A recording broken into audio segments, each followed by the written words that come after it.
Hello friends, happy independence day सर्वांना. आज मी बनवणार आहे खोबऱ्याचे लाडू. त्यासाठी मी आता घेणार आहे 2 वाटी साखर, म्हणजे 2 वाटीला थोडंसं कमी साखर घेणार आहे मी. आणि यामध्ये टाकणार आहे साखर पूर्ण आपली डुबेल एवढं पाणी घ्यायचं आहे.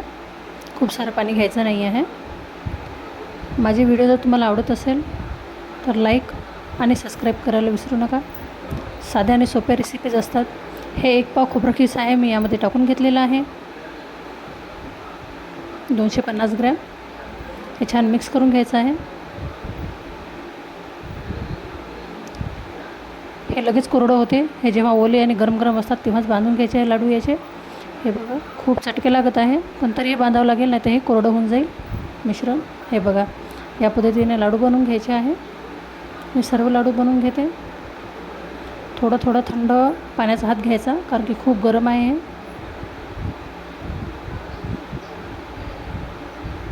हे बघा, माझा हात थोडासा लालसर दिसून राहिला, त्याच्यावरून कळत असेल की किती गरम आहे. लाडू मी ओळून घेतलेले आहे सर्व. तुम्हाला एक ओळून दाखवते. हे बघा, खूप छान मऊ असे लाडू झालेले आहेत. व्हिडिओ आवडला असेल तर सबस्क्राईब करायला विसरू नका. थँक्यू.